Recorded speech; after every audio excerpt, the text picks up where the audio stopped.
Good evening, everyone. Stunned silence, no. My name is Candace Summers. I'm the Senior Director of Education here at the museum, and I'd like to welcome you and thank you for coming to tonight's program with the museum's library, the one and only Bill Kemp. Before I turn the program over to Bill, I would like to thank our live stream sponsor, WGLT, your local public media, which is part of the NPR network. This program is being live streamed and recorded, so if you don't want it to live on the internet forever, mind your P's and Q's in here tonight, folks. And after today's program, I invite you, if you have not seen it yet, please stop by our first floor in the north hallway to view the temporary hallway exhibit celebrating a century of Country Financial. This display will be up through the end of the year. And to ensure the entire community can explore this exhibit, Country has generously sponsored free admission for all visitors every Tuesday this year. Today's program will celebrate the 100th anniversary of the founding of Country Financial and explore the details of the company's decision to move its headquarters from Chicago down to the Twin Cities. So with that, I turn it over to Bill Kemp.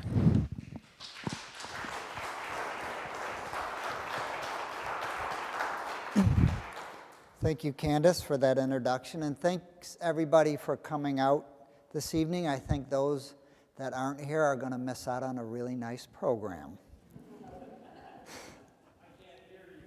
Okay, I'll be a little bit louder. Okay, what we're here, right? We're here to commemorate really a chapter in a leading local employer, really an anchor of our community, right? An important chapter in their history, as the title indicates, and as Candace said, right?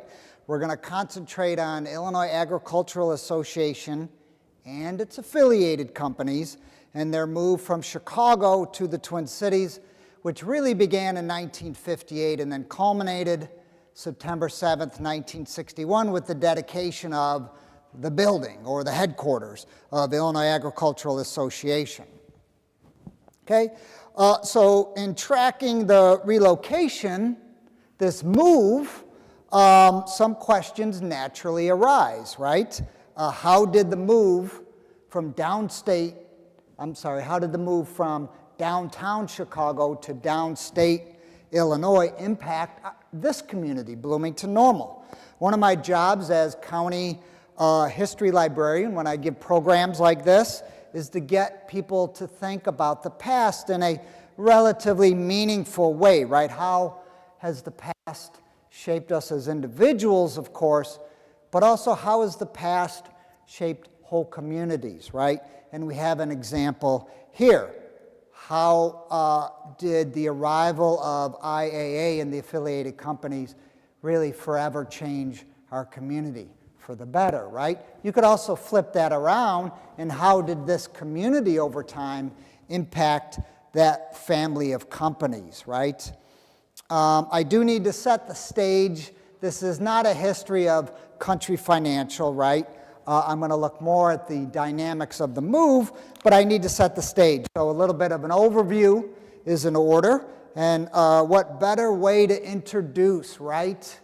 To introduce the idea, the principle, the foundation, the very reason for insurance with what? Fire, right? Country Financial of today, what we know as the company today, dates to 1925, 100 years anniversary, of course, when a group of Illinois Agricultural Association members organized a farmers' mutual reinsurance company to provide what? Fire and lightning coverage for farmers, right? We tend to forget that fire, often sparked by lightning strikes, was a constant threat to Corn Belt farms. We just need to look at this dramatic photograph from our wonderful Pantograph photo negatives collection, right? You're looking at the loss of a 40 by 60 foot barn on the L.K. Foster estate in or around Shirley. Lost were 3 calves, a tractor, a plow, other machinery, and a quantity of hay. Fire of an undetermined origin destroyed a hog brooder and a 40 by 60 foot concrete block implement building erected only the previous year. This was the scene at the Flossie Thompson Farm, 3.5 miles outside of Colfax.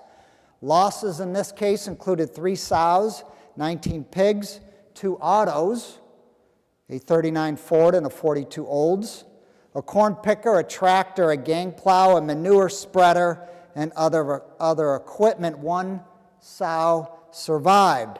The Illinois Agricultural Association then follows up fire and lightning coverage with what? Crop insurance in 1926, and then auto in 27, and life 2 years later in 1929. The term country companies, that's the term I grew up with, is introduced in 1959, and Country Financial comes in 2008. McLean County, most of you probably know this, McLean County, right? The largest of all 102 counties in the state of Illinois. I'm always proud of that fact. I tell people that all the time. But that helps explain why McLean County is often the or one of the state and even national leaders when it comes to corn and soybean production. Yes, we have the most phenomenal soil in the world, but we're also really big, right? So both of those factors help. We are the true buckle of the Great American Corn Belt. Don't let anybody tell you otherwise, right? Anybody in Iowa or Indiana who has kind of ideas about that, we are the buckle right here. The city and the county's wealth have long been tied to agriculture, and that's represented in IAA and the family of companies, right? So it should come as no surprise to us that Country Financial enjoys a presence in Bloomington-Normal. Of course it did, and Central Illinois, well before the relocation wraps up in 1961.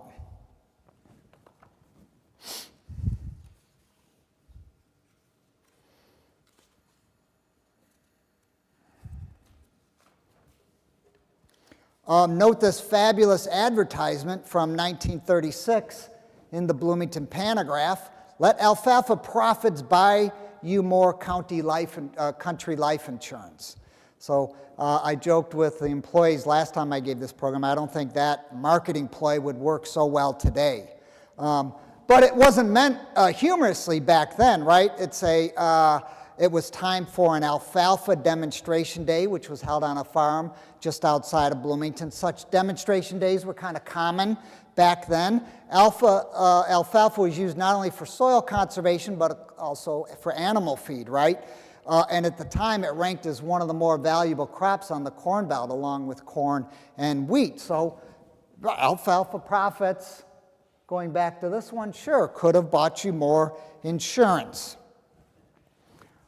It's worth noting Country Financial in many ways owes its establishment to the cooperative movement in American agriculture. If we don't want to say movement, let's call it sentiment or cooperative spirit, right?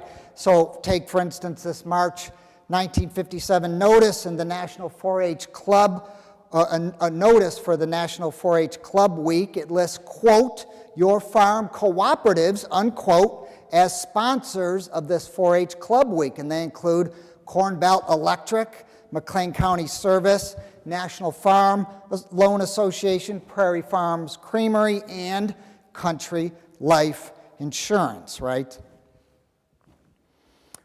Remember, crop insurance comes in 1926. The threat of hail, right, was real, and it still is. Not so much if you grow up in a city, you're thinking, oh, the farmer's automobile windshield, right? No, the threat was where the money was, and the money was out in the fields, right, the crops.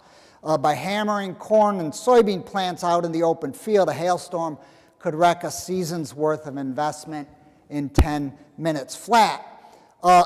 This is interesting. Before IAA relocates most everything here to the Twin Cities, Bloomington was picked as home for Country Mutual's Crop Claim Adjuster's Office, which was housed naturally in the McLean County Farm Bureau building. Supervisor Kenneth Stull, that's him right there, he estimated at this time, right, we're in the summer 1958, that about 70% of all corn in and around McLean County was insured at that time. Okay, before Bloomington, as I've already alluded to, Illinois Agricultural Association was based in Chicago, and their last home in downtown Chicago was the 12-story American Bankers Building, right? Listed at 82,000 square feet, built in 1929, 1930, located where? At the corner of Ohio and Wabash. It's no longer standing. At one time, Country Life Insurance had offices on the 3rd, 4th, and 5th floors. Country Mutual Casualty, 6th, 7th, and 8th. Country Mutual Fire, 9th and 10th floors. And so who's working here? Well, actuaries, clerks, secretaries, bookkeepers, policy writers, claim representatives, executives, and all the rest. The yellow arrow indicates where Illinois Agricultural Association's former home was. From what we can tell, the American Bankers Building was demolished in the late 1990s to make way for this mixed-use commercial office building. Note the Chicago landmark, Pizzeria Uno, right? It's right there. Yeah, so here's a fun photo. Undated, but we can see in the background there's the Illinois Agricultural Association building. Neighbors again to Pizzeria Uno, known then and now for what? Chicago-style deep dish pizza, of course. I wonder if that made the relocation all that more difficult. In the post-World War II years, there was increasing talk among IAA stakeholders to relocate closer to where? Where the customers were, where the farmers were. Why the heck are you in downtown Chicago all the way up north, right? As noted in an IAA publication, quote, the downstate move has been a topic of discussion in Illinois Farm Bureau circles for many years. The thinking was the home of the world's largest state agricultural farm organization, that's what IAA was, should be centrally located in a farm area. So finally, in March 1958, at a special meeting, the Illinois Agricultural Association delegates approved relocation. They stamped it, yay. It was agreed to place the headquarters in the mid-state section of central Illinois, downstate Illinois, right? But to where that would be decided later.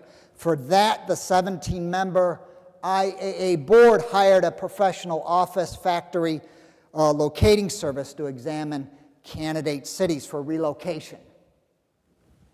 So by August 1958, the IAA had received overtures from no less than 56 downstate communities interested in becoming home of the new headquarters, included Bloomington Normal, naturally, right? Because we make the most sense. That's what I think. Fantis Factory Location Service, Factory Factus Location Service, the company hired by IAA, then took a closer look at 36 of those communities. This is a solicitation piece. That's what you're looking at. It's not a real-life magazine. It was prepared for by what was called the McLean County Joint IAA Committee. It was a project of business, civic, and farm leaders, and the job of this committee was simply to get IAA here and to get those jobs in this community, right? The committee did include big names, as you can imagine. It was a smaller community then, but we had some outstanding civic leaders, such as Ned Dolan. You're going to hear his name in a little bit. He was a treasurer secretary of Pantograph Printing and Stationery Company. That's not to be confused with the newspaper, the Pantograph. Pantograph Printing and Stationery Company was a long-time commercial printer going all the way back, I believe, to the 1840s. And it closed its doors for good just a few years ago, and it was one of the oldest businesses in all of McLean County. So Ned Dolan, right? This publication, right, is designed to attract IAA. And it's extolling the virtues of this community, its people, and its surrounding countryside. And it's using families, right, serving as role models for a model community. Oh, let's go back to Lloyd Singley and family, right? So that's who we're seeing here, and I'm reading from this publication. Lloyd Singley would rather farm in McLean County than anywhere else in the world. His wife Dorothy suits farm life to a T. She cooks, sews, cans, does all a wife and mother should do and more. A little bit chauvinistic for the times, perhaps, but this being 1958, right? And all somewhat expected. Not excusing it, just noting it, right? And then again, reading from the promotional material, the Singleys like Bloomington normal, right? They like the shops, they like its atmosphere, but most of all, they like the people, right? And that was the sales pitch. Come to Bloomington. You'll like the people. Again, we're still with this Life at its Best promotional magazine. Here's Morris and Eleanor Branham. They ran Branham's Junior Boot Shop in downtown Bloomington. Eleanor Branham also served on the Bloomington Board of Education. The text makes note of the Branham family's, quote, modern ranch home. Indeed, here is a typical post-war residential suburban development. Ranch homes with their longer ends facing the street. Why? That allowed for larger backyards because by the mid-1950s, the days of the grand front porch were done, right? The American family had pivoted to the backyard and the patio and the playground set, and also where?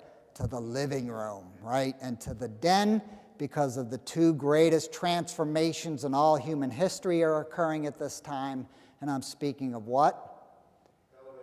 Television. that might be third. Air conditioning. Air conditioning and television, and that brings families in to the living room, and it's been all downhill since then, right? Where was the Branham household? Well, there it is. This is a Google satellite view. General location circled in red. We're at the 200 block of Radcliffe Road. Fairway Knolls subdivision developed, yes, latter half of the 1950s. It was a harbinger of an auto-centric decade ahead, or decades, as the Twin Cities pivoted eastward, right, and to the sprawl that will occur. This was a companion booklet to the promotional piece we just looked at, and it's You'll Find a Good Life in Bloomington Normal. And how's the community, our community, I'm speaking of our community because I live here, and its people are portrayed, quote, the people are stable, friendly, and reliable. Quote, they are on a slow, steady, inexorable forward move. They are unexcited but determined. They believe in and practice the good life. So I don't think in today's environment, right, if you were part of the Chamber of Commerce, slow and steady would be your pitch, right? It would be vibrant and on the go and active. But the message here, I think, was, what was the message? Seriously, right? It was, hey, Illinois Agricultural Association, there's no need to worry about our town, right? No one's getting carried away here.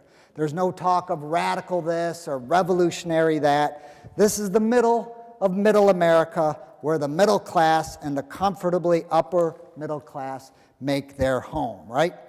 And I joked earlier, perhaps this is where Bloomington gets one of its pejorative nicknames of Borington, right? The booklet also includes sections on religious life, local churches, schools, demographics, friendliness, and other topics. What's it like here, right? There's also a section, curiously, on vice, or rather the lack thereof in our town. Quote, and this is a booklet to IAA stakeholders, there is no organized prostitution in Bloomington Normal, the authors note, and then they add, there is no organized gambling in this community. So you might be thinking, what the heck is this all about? City fathers doth protest too much. And indeed, there was in Bloomington, southeast of downtown, a red light district where prostitution and gambling were mostly tolerated by city officials and law enforcement officials into the early 1950s. So there were still kind of remnants of this feeling or vibe in our community that they felt they had to address. Right? The blocks comprising the red light district would eventually be bulldozed in the 60s and become part of the Woodhill developments and urban renewal, right? Let it be noted that not everyone in Bloomington-Normal welcomed the prospect of the IAA headquarters with open arms. And you could think, how would any community not welcome a large employer, right? In April 1958, the Bloomington Planning Commission debated the merits of this very thing, IAA coming down here to Bloomington. Several commission members, including Chairman Richard Ehrman, expressed doubts about the wisdom of this idea. He, for one, did not think there was an adequate pool of secretarial labor to meet the expected demand. That is, there would not be enough women office workers to fill all the desks at the new IAA headquarters. That was a serious concern. Ehrman said there was already a shortage in Bloomington-Normal of good secretarial help, right? Instead, he believed Bloomington needed more industry to employ factory labor. And then there was, on the Planning Commission, a member, Rudolph Leidolt, pastor of First Baptist Church in Bloomington, and what was the good reverend's beef about IAA coming to Bloomington. He voiced his concerns on moral grounds. He argued against women working in offices or anywhere else for that matter. And why? Because working mothers made for bad homes and juvenile delinquents. So here's a Bloomington Association of Commerce notice in an early April 1958 pantograph. It was estimated that 90% of the hourly clericals working in the downtown building would not make it down to Bloomington. It wasn't worth their time and effort, right? They were secretarial help. It wasn't worth the relocation, right? As for salaried personnel, 75% of those guys, and they were all men, were coming down to Bloomington, right? So the division of labor is clear. Generally speaking, women were the office workers and men the more careered salaried personnel, right? So this notice is partly a questionnaire or a survey to help gauge our community's ability. Can we meet the demand of office workers? Again, the division of labor by sex and gender is obvious. Note the questions asked in this survey. For instance, how many children do you have? Not a question normally asked of men, right? In the end, though, this survey helped local boosters make the claim that if the Illinois Agricultural Association was to come down to Bloomington, we would be able to guarantee about 900 plus women office workers, right, would be available for employment. And it's hard to read the list, I understand, but I'll read some of the office skills they were looking for: typing, shorthand, bookkeeping, key punch operator, comptometer operator, clerk, and receptionist. And you might be thinking, wait, hold up, Bill. Comptometer operator? What's a comptometer, right?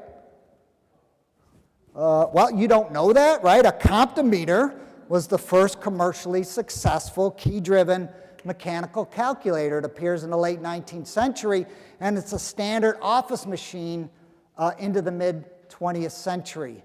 I'm surprised some of you didn't know that. I actually didn't know that at all. So I had to do all the research and tell you just now. So the things you learn when doing a project like this.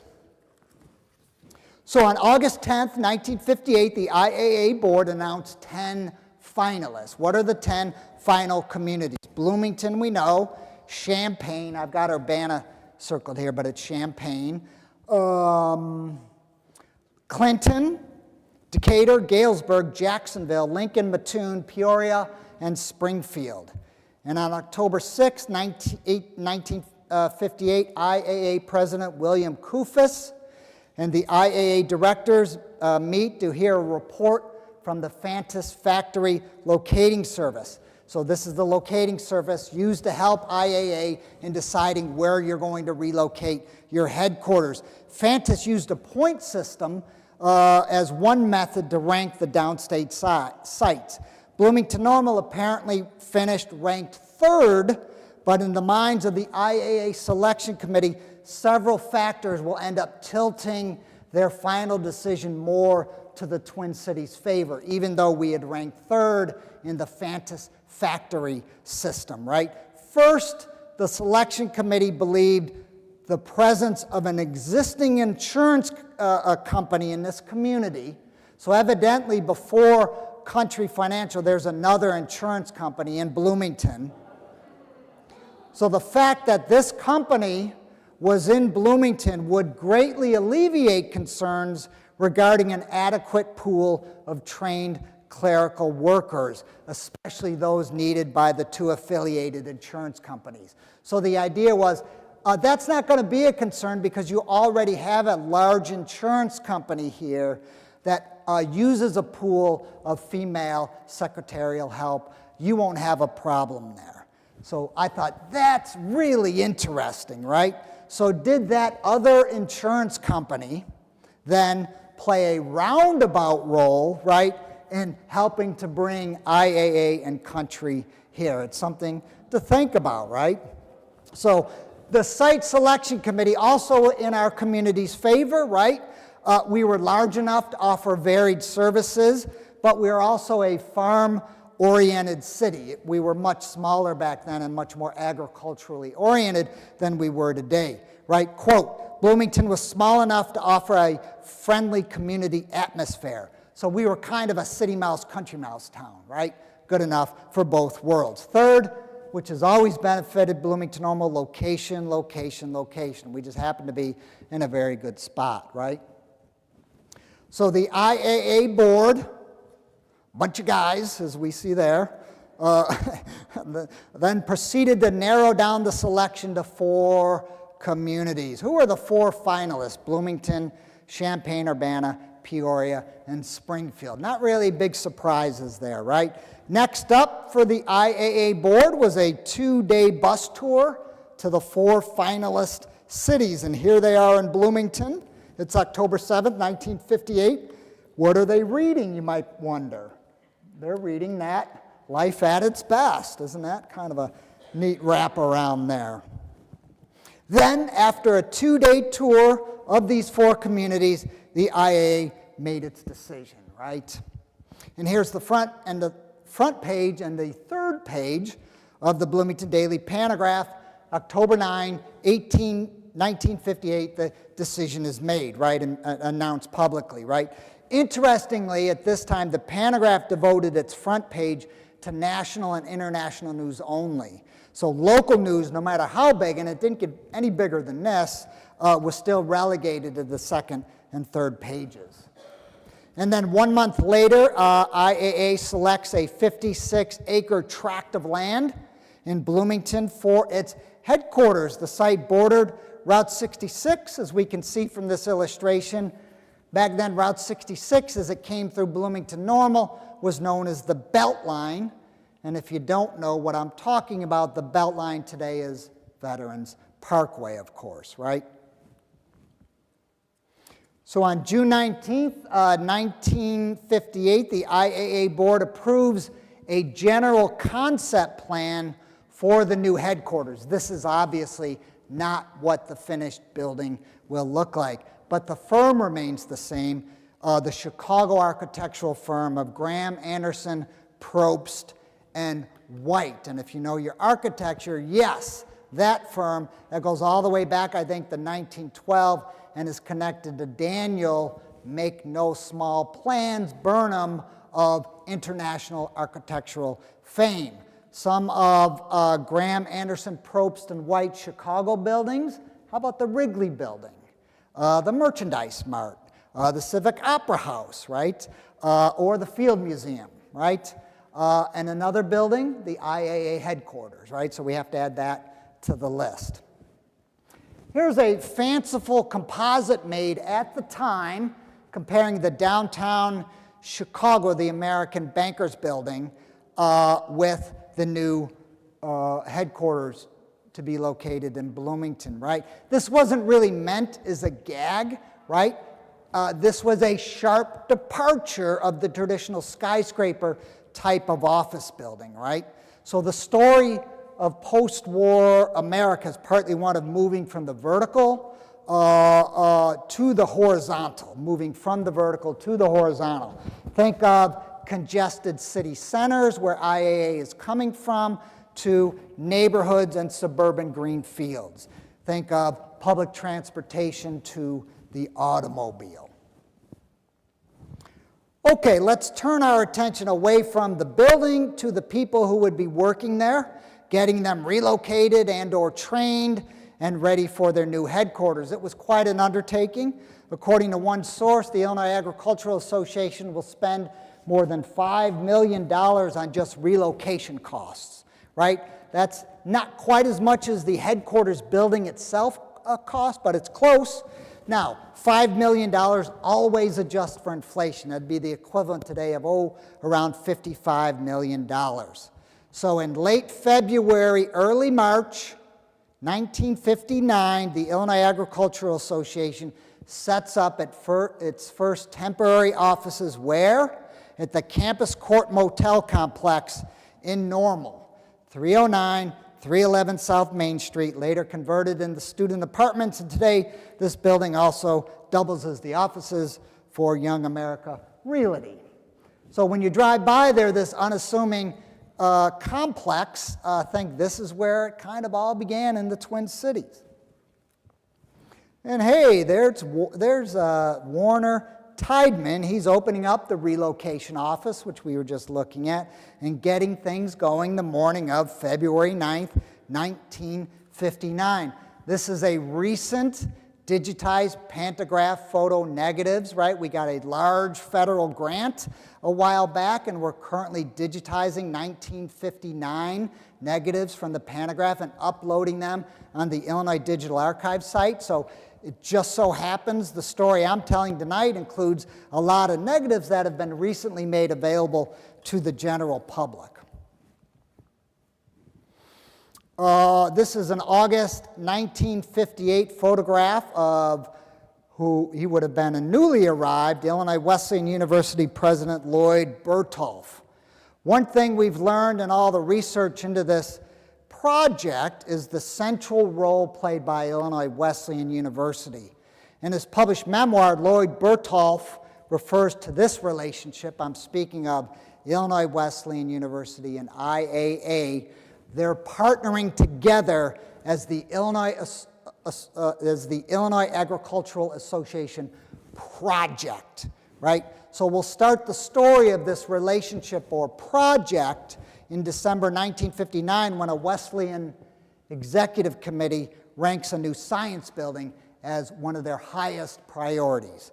So in late 1959, an Illinois Wesleyan committee says, we need a new science building. The following month, January 1960, an IAA delegation visits the Twin Cities. That delegation was here to ascertain the availability of temporary office space. They were looking for 50,000 square feet while the headquarters was being built. The move was going to occur in a transition, not all at once, so they needed a good 2 years of office space for workers to keep working and to train new workers, right? They found 50,000 square feet in Bloomington, but not centrally located, right? Scattered, fragmented, could not be used economically. The delegation, this IAA delegation, looking for office space, right?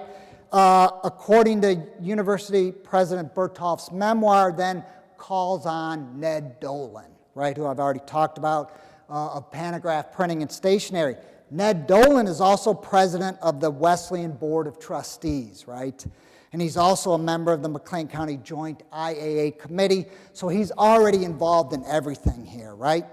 The IAA delegation indicates to Dolan that they might be willing to finance the construction of a temporary building on Illinois Wesleyan land, provided they could use the building for 2 or so years. Well, Ned Dolan listened to this suggestion from the IAA visitors, and then he immediately called President Bertolf. Dolan asked Bertolf if he liked the idea. Bertolf, quote, liked it very much. It seemed, he said, like an answer to our prayer. But the Illinois Wesleyan University president had 2 big reservations. One, no more temporary buildings, right? At this time, they were trying to get rid of their remaining Army surplus barracks, just as Illinois State Normal was trying to do, right? The other reservation, instead of one 50,000 square foot monster of a building, would IAA perhaps consider a science building, building a science building, and then a second building that, perhaps we can convert into a field house. Well, to make a not-so-long story even shorter, President Bertolf writes in his memoir, that is exactly what was done. So, call it a win-win, call it being in the right place at the right time, whatever cliche you want to use, it was certainly a match made in heaven. There's Ned Dolan. He was a 1910 graduate of Illinois Wesleyan University, of their law school. Yes, Wesleyan once had a well-regarded law school, and here's a graduate, right? He began serving on the Board of Trustees in 1930, and he was chairman of the board from 1949 to 1962. He is credited with putting Illinois Wesleyan in a financially stable position after the Great Depression. The future of Wesleyan was in great doubt for a period, and few people had a greater role in Wesleyan still being here today than Ned Dolan.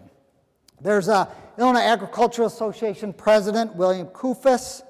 He was given the key to the city by Bloomington Mayor Robert McGraw during an IAA banquet, which was held on the Wesleyan campus in the spring of 1959. By that time, they knew they were coming here, right? So he looks thrilled, I think.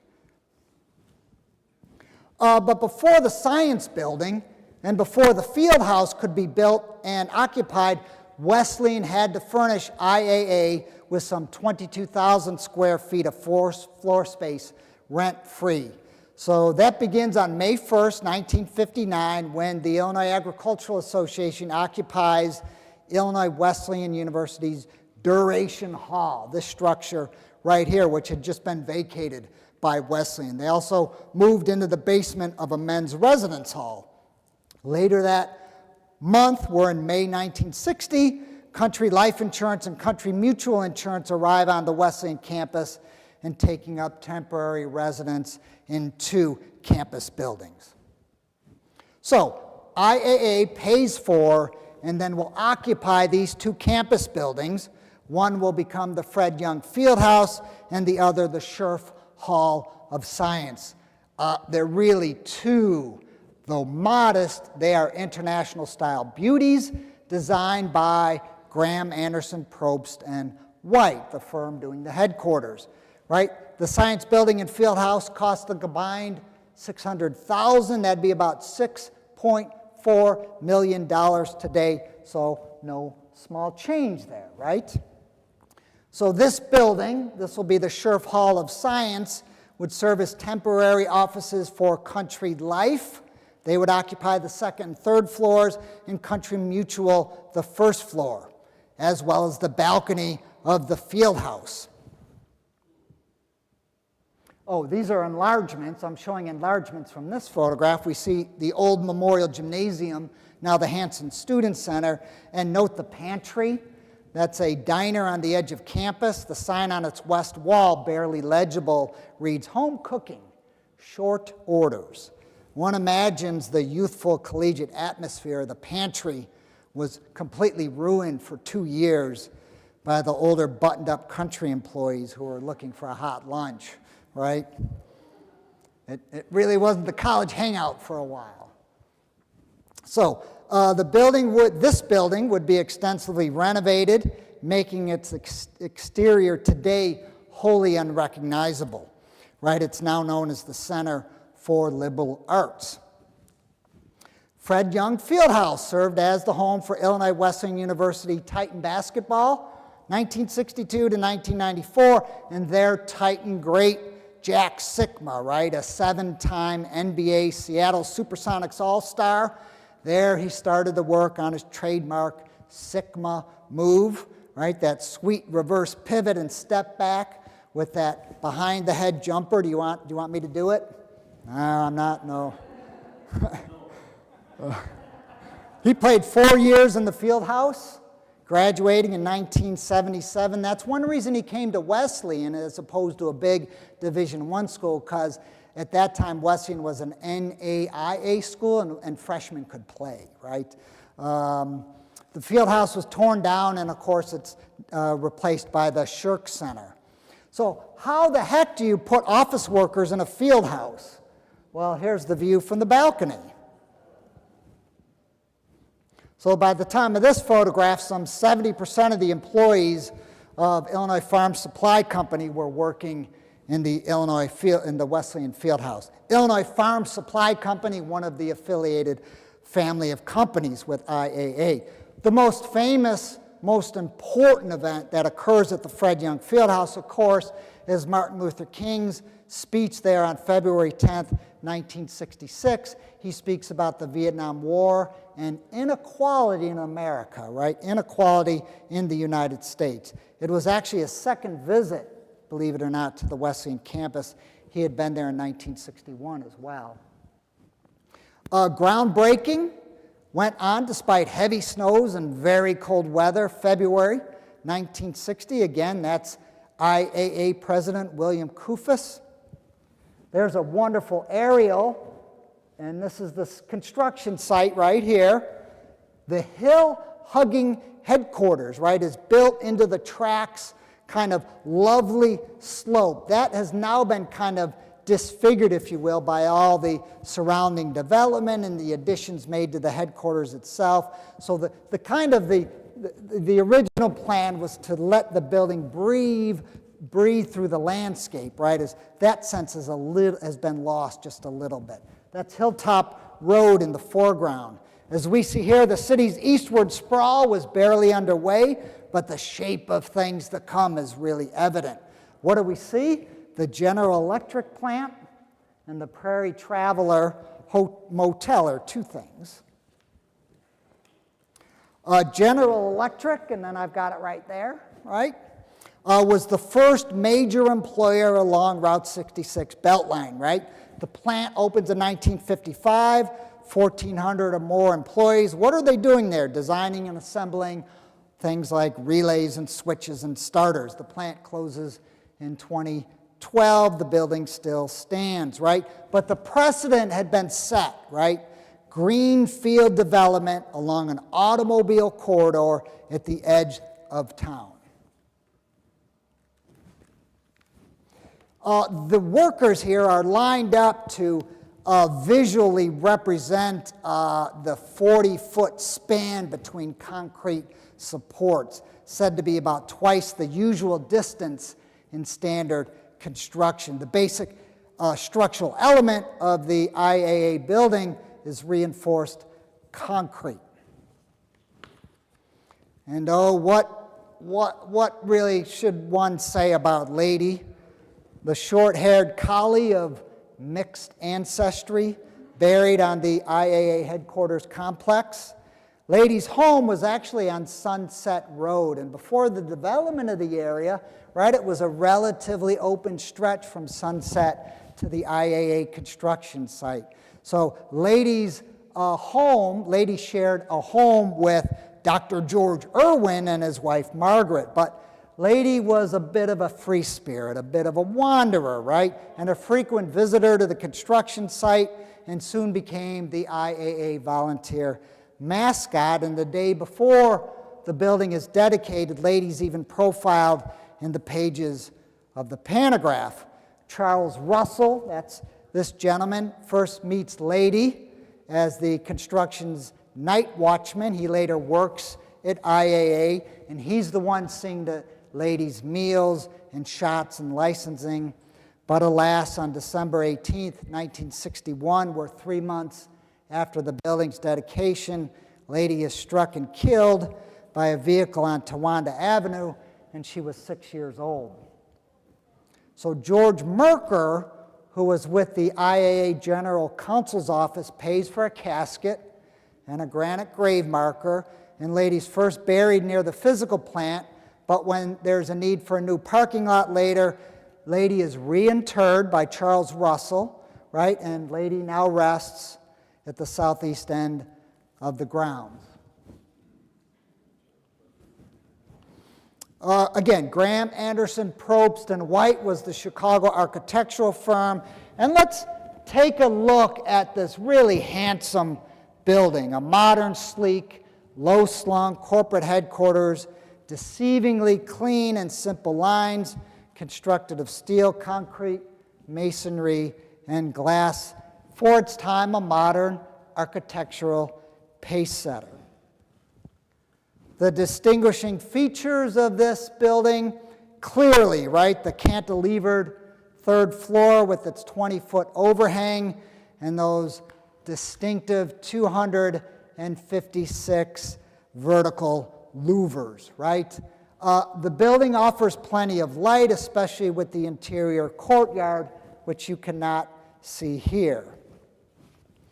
Another look at what has for too long, I think, been an underappreciated building, architecturally speaking, in the Twin Cities. This building needs a good hug, right? Originally 234,600 square feet. That's about 5.5 acres. It was the largest building in the Twin Cities when it opened in 1961. No surprise there. Its original cost, $6.3 million. That'd be about $68 million today. Early move-in, April 1961. It's the Illinois Farm Bureau Serum Association, and the Illinois Agricultural Auditing Association become the first groups to move into the building. In the end, the headquarters was completed 6 months ahead of the original completion target date.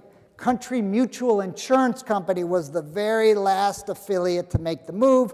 They didn't occupy their new headquarters until the end of September, several weeks after the building's dedication. August 10th, we're in 1961. The building is about to open. County Farm Bureau presidents from all over the state tour the headquarters, and in a ceremony in the interior courtyard, soil samples from all 102 counties mixed together and spread in the courtyard's garden area.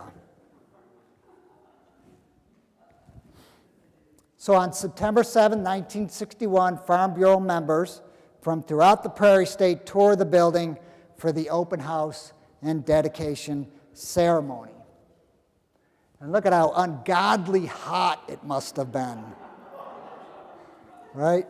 On this day, WGN AM 720's Farm Service Director, Orion Samuelson, aired his Country Fair radio program in a live broadcast from the IAA building. And watch out, Twin City motorists. Local county and state police were on the job that day. An enlargement, there's a very unhappy baby who would be around 64 years old today, right? So time waits for nobody, including a crying baby. 3 days later, September 10th, 1961, IAA headquarters were again thrown open, this time to local residents of Bloomington Normal. Some 10,000 visitors got a look at the building. And here's a lovely lantern view of the Graham, Anderson, Probst, and White gem. We're wrapping up here. Lovely interior photographs from that same dedication booklet.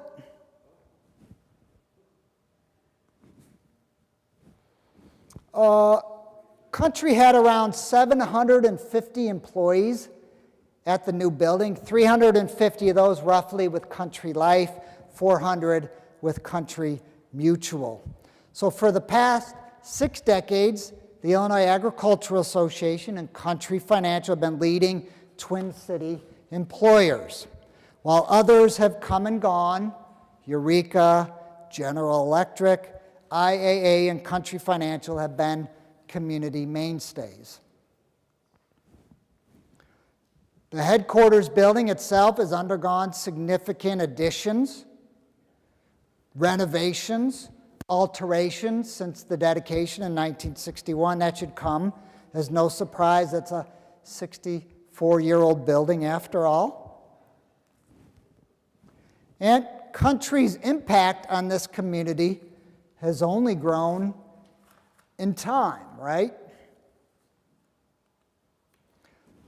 So today, Country Financial serves about 1 million clients, not only in the state of Illinois, but 8 other states as well, offering what are called insurance products today, but also retirement and investment services.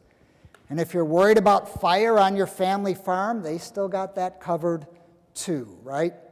So in a somewhat hyper-capitalist state like the United States, right, 1 century in business is no small thing, right? That's quite an accomplishment. And I think it's nice to know that the last 64 years of the 100-year history of Country Financial has been spent in the Twin Cities. So thank you very much.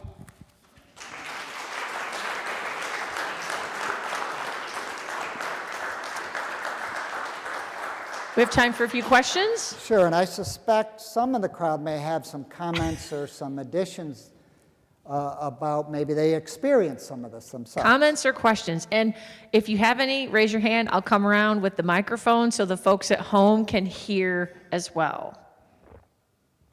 Sally? Not really a question, but I would be curious how many people in this room have worked in that building that are here right now?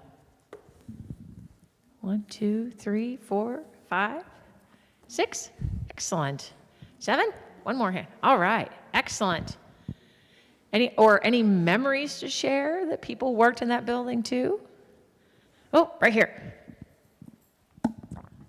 My dad, our family moved from Chicago to Bloomington, and I remember that we visited many communities in the area.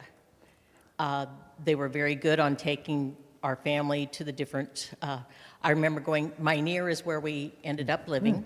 So we went to Minear and Lexington, Stanford, and there may have been others, but those are what I remember.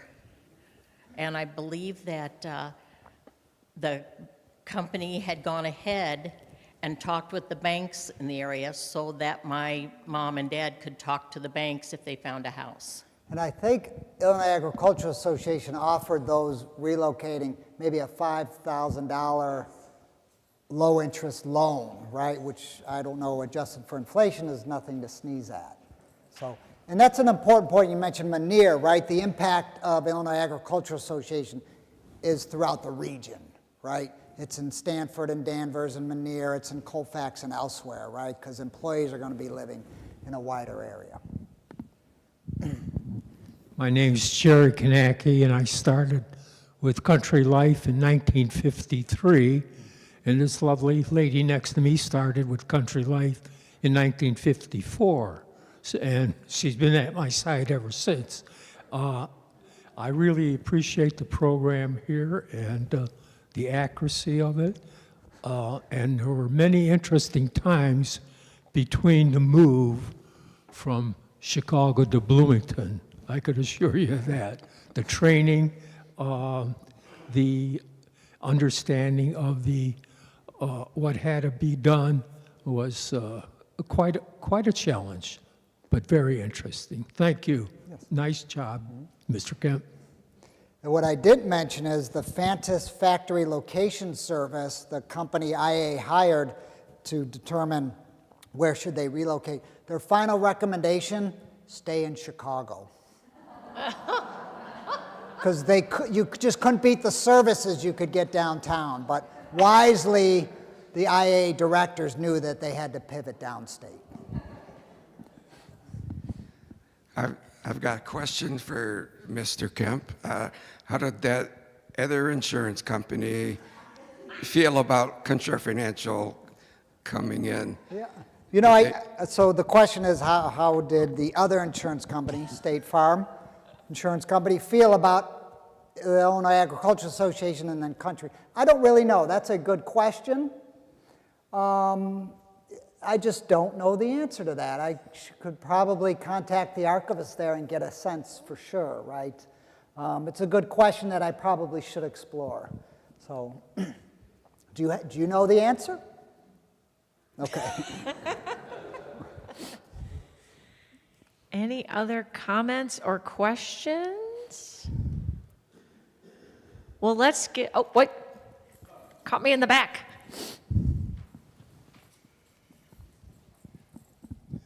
My name's Steve Peterson, and I was associated with the company for 50 years, 45 as an agent.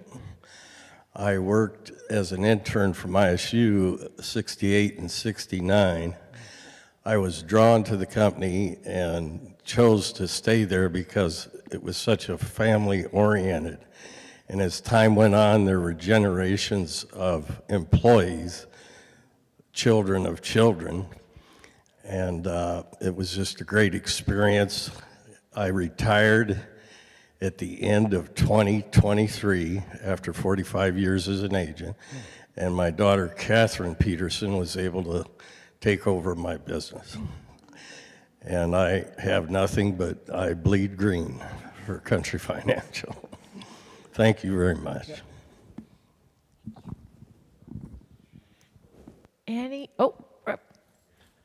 I'm getting my steps in tonight.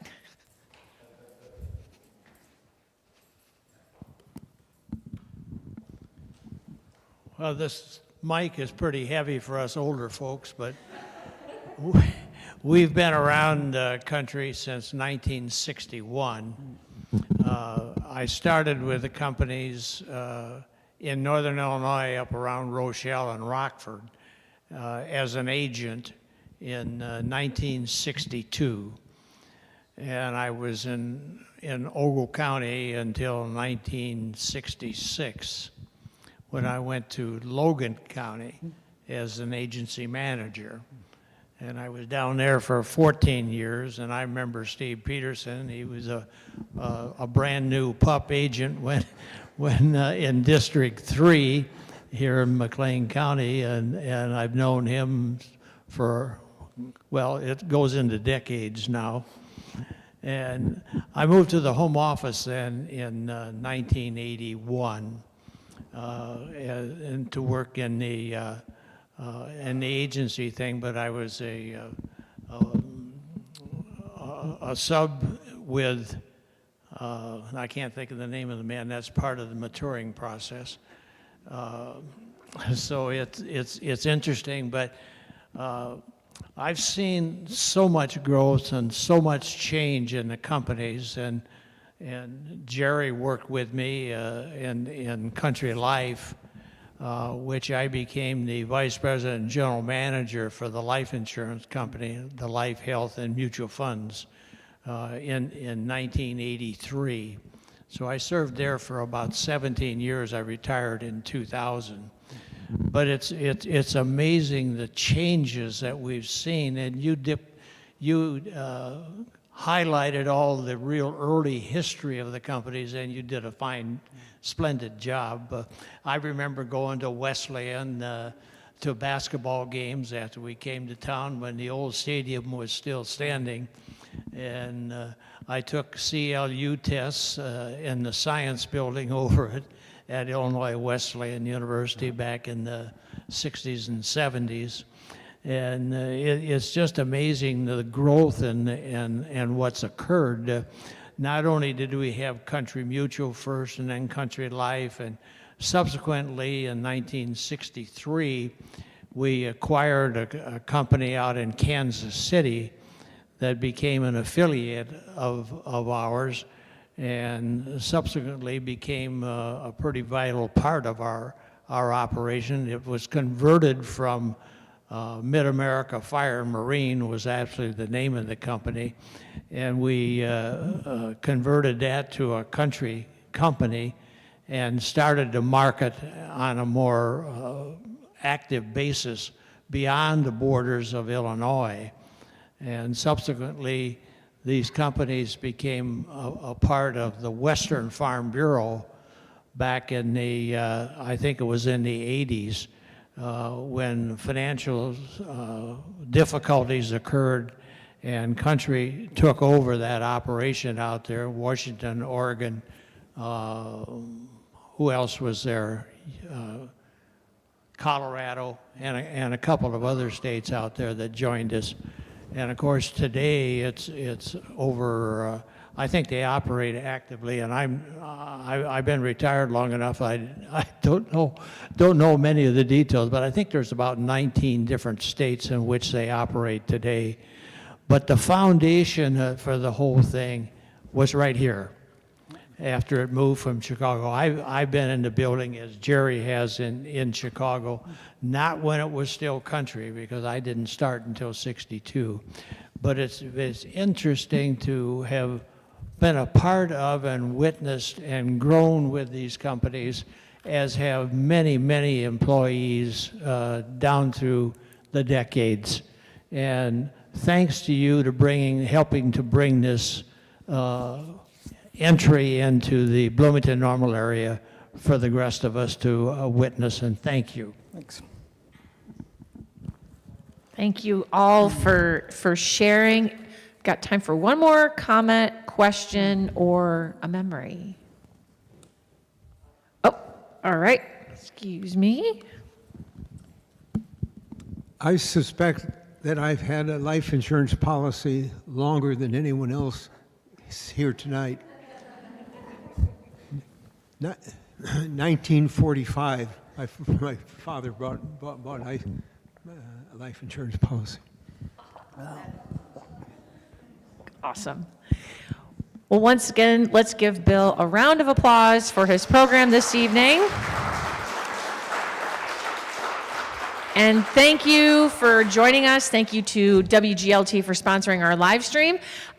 Next up from the museum, I hope you will come back and join us for Order in the Court, presented by our new partners, Nomad Theater, that will be happening in this room starting on Friday. You don't want to miss this powerful lineup featuring original short plays exploring justice, power, and the human condition, including a locally based show in the lineup on the indignant ladies of Towanda, Illinois. If you want to learn about why 70 women with hatchets attacked the Buena Vista Saloon, come to that show starting on Friday. Tickets are selling quickly, so please visit our website, makehistory.org, for more information, and we hope you see you again. Thank you so much.